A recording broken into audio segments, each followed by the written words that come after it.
야 니가 가 니가. 안녕하세요, 김진짜입니다. 미넨으로 이적한 다이어가 토트넘에서 하던 플레이를 그대로 해서 비판을 받고 있습니다. 근데 진짜 이상한 게 일부 독일 언론이 다이어를 칭찬하고 있어요. 그리고 투엘 감독이 엄청난 신뢰를 보내고 있어. 이게 어떻게 된 거야? 제가 보기에 다이어는 진짜 아닌데. 자, 그래서 오늘은 다이어가 조금 많이 별로인 이유에 대해서 말씀드려 보겠습니다. 알았스케레. 쓸데없는 지시. 자, 다이어는 동료들한테 쉴 새 없이 팔로 지시를 합니다. 근데 일단 자기 할 일을 잘 하고 그런 지시를 하면 이해가 돼요. 근데 그것도 아니야. 예를 들어서 다이어가 상대한테 돌파를 당했어요. 그러면 빨리 뒤쫓아와서 책임을 져야 될 거 아니야. 근데 다이어는 돌파당하고 나서 천천히 내려가면서 다른 선수들한테 지시를 합니다. 그리고 가끔 보면 다이어가 충분히 옵사이드 트랩을 쓸 수 있는 상황인데 다른 동료한테 지시하느라고 제 타이밍에 못 올려. 자, 그리고 정말 심각한 건 다이어의 그 지시가 잘못된 지시일 때가 있다는 거예요. 다이어가 요 팔로 진짜 자주 하는 게 패스를 받으려고 하는 동료한테 야, 그 다음에 졌다가 패스해, 이렇게 그 다음 패스 방향을 알려주는 거예요. 근데 얼마 전에 우파메카노가 노이어 골키퍼한테 백패스를 하는데 다이어가 노이어한테 야, 저기 민재한테 줘, 팔로 가리키더라고요. 근데 그때 김민재한테 어마어마한 압박이 가해지고 있었어. 다행히 노이어 골키퍼가 그걸 눈치 까고 하나 건너서 길게 킥을 때렸죠. 만약에 다이어 말 듣고 김민재한테 줬죠? 바로 뺏겼어. 바로 실점 위기야. 그러니까 좀 그 팔을 몸에 붙이고 축구하면 안 될까? 최악의 예측력. 자, 최근 미넨 대 메넨 글라드바흐 경기에서 일어난 일입니다. 미넨이 후방 빌드업을 하다가 중원에서 볼을 뺏겼어요. 그래서 상대가 빠르게 공격을 했어. 근데 그때 상대 공격수가 미넨 골대를 등진 상태에서 전진 패스를 받았단 말이에요. 그리고 그 옆으로 다른 공격수가 침투를 하고 있었고, 그리고 다이어가 여기 있었어요. 만약에 김민재 선수가 요 자리에 있었다면 볼 잡은 공격수 적당히 견제하면서 옆에 패스할 걸 준비하고 있었을 거라고. 그리고 패스 가는 순간 바로 압박해서 슈팅 블락했겠죠. 근데 다이어는 그런 예측이란 것이 없습니다. 그냥 볼 쪽으로 쭉 다가가요. 그러니까 상대는 쉽게 패스하고 쉽게 골을 넣죠. 여기서 다이어가 진짜 웃긴 게 저 패스를 뒤늦게 따라가려고 몸을 돌리는데 또 살짝 미끄러져. 요거는 진짜 이 패스 예측을 못했다는 거거든요. 패스 템포 느림. 자, 다이어는 후방 빌드업을 할 때 패스 템포가 너무 느려요. 저쪽에서 온 볼을 한 번에 빠르게 돌려놔야 저기서 쭉 전진할 수 있는 상황인데 꼭 잡아놓고 터치를 계속해. 그럼 그 사이에 상대 선수들이 이쪽으로 다 땡기죠. 전환을 못합니다. 그러면 다이어는 또 볼을 계속 만져. 어디다 줘볼까 하면서 시간 개 끌어. 그 사이에 상대 수비는 수비 블록을 더 견고하게 정비하고 우리 동료들을 하나씩 다 잡아. 그러니까 앞에 줄 데가 없어. 그러면 다이어는 그냥 평범한 횡패스를 하고 맙니다. 아까 빨리 돌려놨으면 이미 득점 찬스 한번 만들었을 거야. 자, 그러면 다이어는 왜 이렇게 패스를 늦게 할까요? 제가 볼 땐 주인공병이 있어요. 뭔 얘기냐? 우리가 축구를 하다 보면 조연이어야 될 때가 있고 주연이어야 될 때가 있죠. 여기서 조연이 뭐예요? 나한테 볼 오면 그냥 바로 한 번에 주는 거야. 난 그냥 거쳐가는 선수야. 왜? 빨리 전환해야 되니까. 그럼 주연은 뭐예요? 전방에 멋들어진 스루 패스 혹은 롱 패스를 찌르는 선수죠. 자, 근데 경기 중에 내가 이렇게 주연이 되는 순간은 그렇게 많지가 않습니다. 대부분 조연으로서 평범한 패스 주고 받다가 가끔 전방으로 찌를 수 있는 상황이 온다고. 그러니까 조연이어야 될 때와 주연이어야 될 때를 잘 구분하는 선수가 진짜 실력자인 거예요. 근데 다이어는 그걸 못합니다. 그냥 조연이어야 될 때 어거지로 주연이 되려고 하는 경우가 너무 많아요. 그냥 바로 옆에 주면 되는데 굳이 잡아가지고 전진 패스 각을 억지로 볼라 그래. 그러면 그게 되나? 안 되지. 상대는 그동안 자리 다 잡고 있는데. 그리고 가끔은 다이어가 그 주연 욕심을 주체를 못해요. 그래서 좁아 터진 데다가 굳이 전진 패스를 넣어. 그럼 당연히 잘리죠. 역습 당하죠. 자, 물론 패스 템포가 느리다고 무조건 안 좋은 건 아닙니다. 맨시티나 광주FC를 보면 후방 빌드업을 일부러 천천히 해서 탈압박을 해요. 그때 핵심은 볼을 가진 센터백이 상대 공격수를 가까이 유인하는 거예요. 이렇게 가까이 오면 볼을 옆에 주고 내려가고, 그래서 중앙에 공간을 만들어가지고 요 사이 패스를 넣어가지고 탈압박하는 거야. 근데 다이어는 이렇게 상대 공격수를 유인하려고 템포를 늦추는 것도 아닙니다. 애초에 상대 공격수가 압박할 생각도 없어. 다이어가 볼을 가지고 슬슬 다가갈 생각도 없어. 그냥 뒤에서 아무 의미 없이 템포만 낮추는 거예요. 제발 빨리 뿌려줘. 압박 당하는 동료에게 패스. 자, 다이어는 본인이 직접 볼의 소유권을 잃는 경우도 많지만 다이어의 패스를 받은 선수, 그리고 그 다음에 받은 선수, 이런 선수들이 소유권을 잃는 경우도 많습니다. 그게 도대체 왜 그러냐? 다이어가 압박 당하고 있는 동료한테 패스를 해서. 예를 들면 이런 거죠. 3백의 스위퍼인 다이어가 볼을 한참 갖고 있다가 왼쪽 스토퍼인 김민재 선수한테 패스를 해요. 근데 이 과정에서 다이어는 나 민재한테 패스할 거야 라는 걸 온몸으로 티내요. 그러면 상대 공격수가 눈치 까고 김민재한테 압박 가겠죠? 그러면 다이어가 여기서 빨리 주기라도 해야 되는데 꼭 한 번씩 터치를 하고 천천히 줍니다. 그러면 패스를 받은 김민재 선수가 강하게 압박을 받겠죠. 볼 지키기 불편하죠. 어떻게 거기서 볼을 잘 지켜가지고 윙백한테 연결을 했다고 해도 이미 그쪽 공간이 전체적으로 좁아져서 뺏길 확률이 커요. 만약에 다이어가 수준이 높은 선수였으면 어땠을까요? 김민재한테 줄라다가도 상대가 압박하는 게 보이면 안 주고 반대로 빠르게 보냈을 거라고요. 아니면 반대로 주는 척하면서 몸을 비틀어가지고 김민재한테 줬겠죠. 그러면 김민재가 전혀 압박을 패스를 받지 않는 상황에서 편하게 받을 테니까. 오죽하면 노이어 골키퍼도 노룩 패스를 한다든가 노룩 스로우를 한다든가 해서 동료들이 최대한 편하게 받게끔 하려고 한다고. 근데 다이어는 그런 게 없어. 그리고 심지어 다이어는 미드필드에 전진 패스를 넣을 때도 압박 당하고 있는 동료한테 줄 때가 많습니다. 물론 거기서 동료가 한 번에 잘 돌려놓으면 탈압박 되긴 해요. 근데 막 3명이 달려드는 데다가 준다니까? 그러면 볼 지키는 게 너무 어려워요. 결국에는 그 볼 뺏긴 선수가 욕을 먹는다니까? 걷다가 준 사람이 잘못이야. 느려서 발생하는 문제들. 자, 다이어는 겁나 느립니다. 그래서 아주 많은 문제가 발생해요. 일단 뒷공간 개털립니다. 여기에 롱패스 떨어지잖아요. 그러면 스피드 싸움에서 못 이겨. 다이어는 맨날 대충 뒤따라가는 척 하다가 상대가 슈팅 때리기 직전에 태클을 날리거든요. 근데 그 태클에 슈팅이 블락되는 골을 못 봤어. 물론 있었겠죠. 근데 거의 없어. 태클이 맨날 한 박자 늦어요. 자, 그리고 다이어는 너무 느려서 소유권을 잘 내줍니다. 만약에 뒷공간에 볼이 이렇게 흘러서 다이어랑 상대 공격수랑 스피드 경합을 하잖아요. 그러면 다이어가 느려서 너무너무 불안하다고요. 그리고 다이어도 이걸 뺏겼다가는 자기가 다시 못 쫓아갈 걸 알아. 그러니까 사이드로 안전하게 뻥 걷어내버립니다. 만약에 김민재였으면 오지게 빠르다 보니까 확실히 자기 걸로 만든 다음에 백패스하고 측면으로 벌려서 소유권 유지를 했을 거예요. 자, 그리고 다이어가 느려서 발생하는 또 다른 문제. 볼 가진 상대한테 가까이 붙지를 못합니다. 가까이 붙으면 제껴지거든. 느려서 못 따라가거든. 그래서 다이어는 항상 거리를 많이 둬요. 그리고 상대가 드리블 치면 무조건 쳐져. 절대 안 댐벼. 그래서 잘 제껴지진 않습니다. 근데 그런 건 솔직히 좋아요. 무모하게 댐벼서 제껴지는 것보다 훨씬 나. 근데 문제는 박스 안에서도 가까이 붙질 않는다는 거예요. 그래서 볼을 가진 상대가 너무 편하게 반대쪽으로 패스하고 너무 편하게 슈팅을 때려. 어이가 없어요. 박스 안에서는 슈팅 못 때리게 바짝 붙어줘야지. 제가 맨날 말씀드리는 거 있죠. 상대 공격수가 여기 있으면 무조건 바깥쪽으로 몰아야 된다. 그래서 여기 서 있어야 된다. 근데 다이어가 이 기본에 정말 충실합니다. 완전 인정. 근데 문제는 바깥으로 몰려고 여기 서는데 공격수가 이렇게 치고 뛰면 너무 느려서 따라가질 못해요. 그래서 공격수가 그냥 프리 상태에서 마치 골키퍼랑 1대1 상황을 맞이한 것처럼 편하게 슈팅을 때립니다. 만약에 김민재였다면 바깥쪽으로 몰면서 슈팅하려고 친다? 그러면 빠르게 따라가서 슈팅 블락을 했을 거예요. 자, 그리고 다이어가 느려서 발생하는 또 다른 문제. 주변 동료들의 체력을 갉아먹습니다. 예를 들면 이런 거예요. 상대가 측면에 좋은 패스를 넣어서 공간이 오픈됐어요. 다이어는 여기 있었고요. 자, 그러면 다이어가 측면으로 나와서 압박하고 여기 빈 공간을 여기 있던 중앙 미드필더 파블로비치가 커버하는 게 인지상정이죠. 그래서 파블로비치는 중앙 쪽으로 내려가고 있었어요. 근데 다이어가 여기서 파블로비치한테 팔로다가 야, 측면으로 내려와, 네가 가, 이런 거예요. 그래서 파블로비치가 뒤늦게 경로를 측면으로 바꿨어요. 근데 이미 늦었죠. 그래서 측면에서 날카로운 크로스가 들어갔습니다. 다행히 실점은 안 했지만 최악이죠. 본인이 느리다 보니까 수비 범위를 좁게 가져가요. 그래서 자기가 가야 될 거 동료한테 떠넘겨요. 수비를 제대로 하지도 못하고 동료의 체력만 갉아먹죠. 롱킥의 퀄리티 부족. 자, 다이어는 롱패스 시도를 많이 합니다. 지난 시즌 토트넘에서 롱패스 시도 팀 내 2위였어요. 사실 센터백이 저기 뒷공간에 롱킥 때리는 거는 현대축구에서 굉장히 중요한 덕목이에요. 근데 문제는 다이어의 롱패스 성공률이 너무 낮아요. 지난 1년간 다이어의 롱패스 성공률이 48.3%였어요. 이게 얼마나 낮은 거냐면 유럽 5대 리그 센터백들하고 비교했을 때 하위 11% 안에 드는 기록이에요. 자, 이렇게 롱패스 시도를 많이 하는데 성공률이 낮다? 그 말은 상대한테 소유권을 자꾸 넘겨준다는 얘기죠. 이렇게 야금야금 갖다 주는 게 또 전체적인 경기력에 미치는 영향이 꽤 커요. 자, 그러면 다이어의 롱패스 성공률은 왜 이렇게 낮을까요? 일단 킥 정확도 자체가 그냥 떨어져요. 이건 뭐 분석하고 자시고 할 것도 없어. 또 다른 이유는 킥 타이밍이 너무 늦어요. 물론 볼 잡아놓고 바로 때릴 때도 있지만 기본적으로 되게 늦어. 볼 잡고 앞에 보고 한 번 더 밀어 넣고 천천히 때린다고요. 그러면 상대 수비가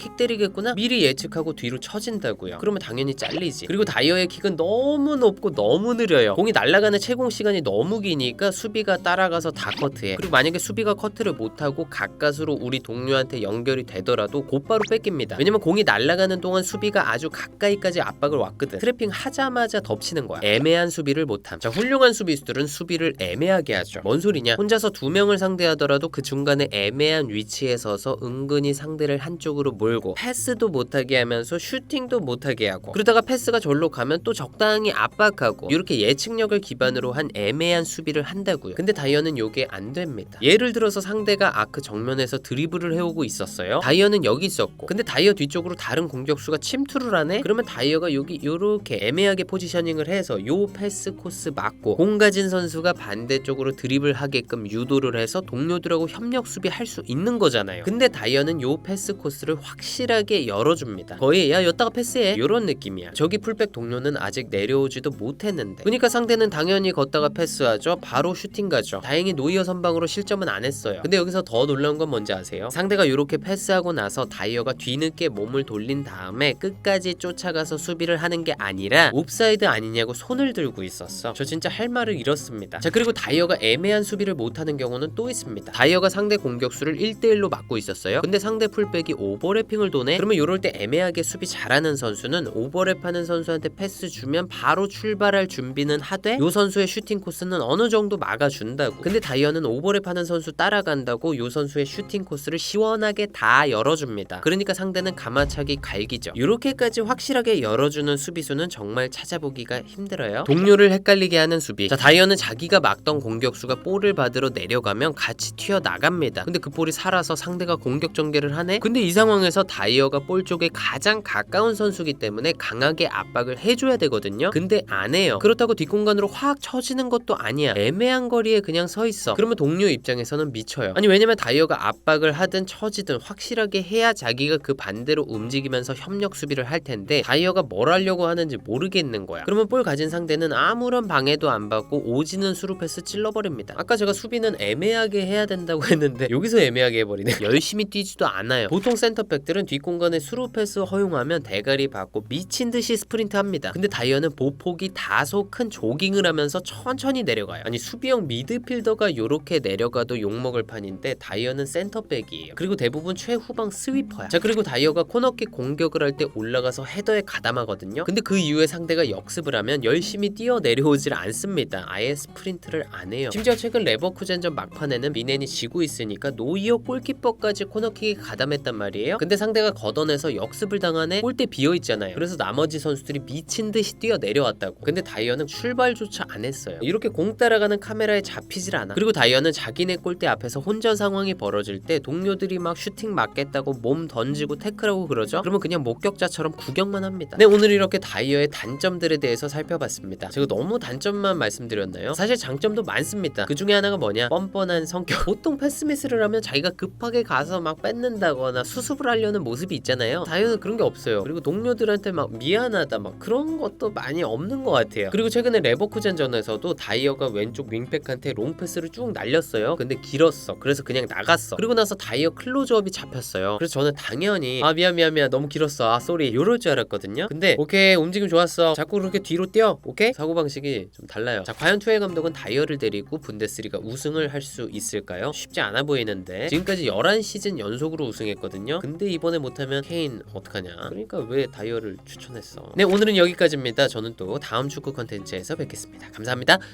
예.